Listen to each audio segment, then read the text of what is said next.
Hello friends, welcome to Kavish Cute Kitchen. இது வரைக்கும் நம்ம சேனலை சப்ஸ்கிரைப் பண்ணாதவங்க மறக்காம சப்ஸ்கிரைப் பண்ணுங்க. பக்கத்துல உள்ள பெல் பட்டனை பிரஸ் பண்ணுங்க. அப்பதான் என்னோட லேட்டஸ்ட் நோட்டிஃபிகேஷன் உங்களுக்கு உடனே வந்து சேரும். வாங்க வீடியோக்குள்ள போலாம்.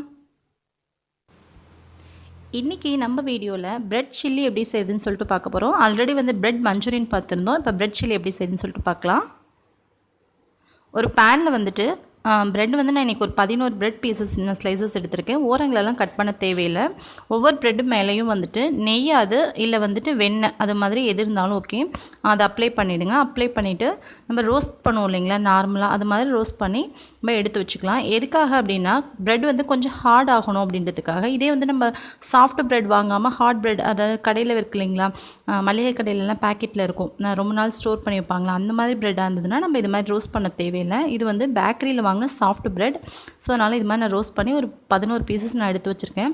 இது எல்லாத்தையுமே வந்து 4 பீசஸாக குட்டி குட்டியாக கட் பண்ணிக்கலாங்க.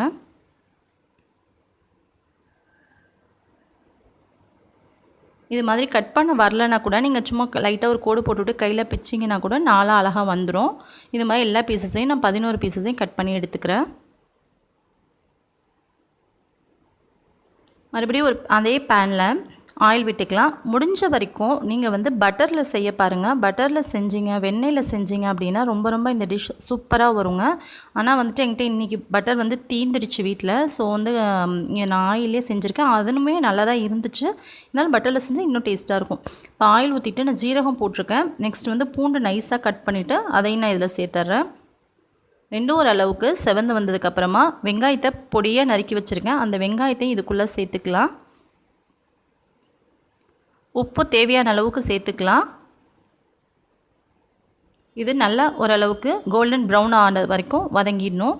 அதுக்கப்புறமா கேப்சிகம் நான் இன்றைக்கி எடுத்து வச்சுருக்கேன். எல்லோ கலரும் க்ரீன் கலரும் சும்மா கொஞ்சம் போட்டிங்கன்னா, இந்த அளவுக்கு போட்டிங்கன்னா போதுங்க. நிறைய இருந்துச்சுன்னா திகட்ட ஆரம்பிச்சிடும்.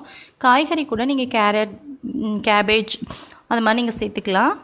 தக்காளி கொஞ்சமாக, அதாவது ஒரு 1/4 தக்காளியை ரொம்ப நைஸாக கட் பண்ணி வச்சுருக்கேன். ஒரு பெரிய பல்லாரி வெங்காயத்துக்கு 1/4 தக்காளி போதும். இது வந்து க்ரீன் சில்லி சாஸ். நீங்கள் பச்சை மிளகாய் வேணும்னாலும் நீங்கள் ஆட் பண்ணிக்கலாம். நான் எனக்கு சாஸ் இருந்தனால இது நான் ஆட் பண்ணியிருக்கேன்.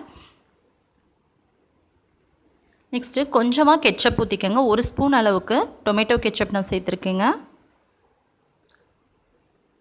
1 ஸ்பூன் அளவுக்கு 1/2 ஸ்பூன் அளவுக்கு சோயா சாஸ் சேர்த்துக்கோங்களா. கொஞ்சமாக கரம் மசாலா தூள் காரத்துக்கு ஏற்ப சேர்த்துக்கோங்க. உங்கள்கிட்ட காஷ்மீரி சில்லி பவுடர் இருந்துச்சுன்னா நீங்கள் அதையும் சேர்த்துக்கலாம். கலருக்காக நான் இன்றைக்கி ஆட் பண்ணலை. மஞ்சத்தூள் கொஞ்சமாக சேர்த்துருக்கேன். இது எல்லாமே ரெடி ஆகிடுச்சு. இப்போது நம்ம பிரெட் பீசஸ் அது எல்லாமே நல்லா வதங்கினதுக்கப்புறமா ஸ்டவ்வை ஃபுல் சிம்மில் வச்சே தான் இது எல்லாமே செய்யணுங்க. ரொம்ப கம்மியான ஃப்ளேமில் நம்ம வச்சு இதை செய்கிறோம். எல்லாமே நல்ல ஒரு தடவை மிக்ஸ் கொடுத்துருங்க. உடையாத மாதிரி பார்த்து ரொம்ப கேர்ஃபுல்லாக லைட்டாக திருப்பி விடுங்க. ப்ரெட்லாம் உடஞ்சிச்சின்னா சாப்பிட நல்லா இருக்காதுங்க.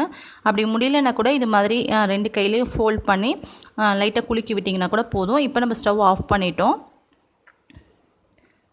அவ்வளோதான், ப்ராசஸ் ஃபுல்லாக முடிஞ்சிருச்சுங்க. ரொம்ப சூப்பரான பிரெட் சில்லி ரெடி ஆகிடுச்சு குயிக்காக. நீங்கள் ஈவினிங் குழந்தைங்க வீட்டுக்கு வந்தவட்டி உடனே செஞ்சு கொடுக்கக்கூடிய, சீக்கிரமாக செஞ்சு கொடுக்கக்கூடிய சூப்பரான டிஷ்ஷுங்க இது. நீங்களும் வீட்டில் ட்ரை பண்ணி பாருங்கள். இந்த வீடியோ பிடிச்சிருந்தால் லைக் பண்ணி ஷேர் பண்ணுங்கள். மறக்காமல் சப்ஸ்கிரைப் பண்ணுங்கள். தேங்க்யூ.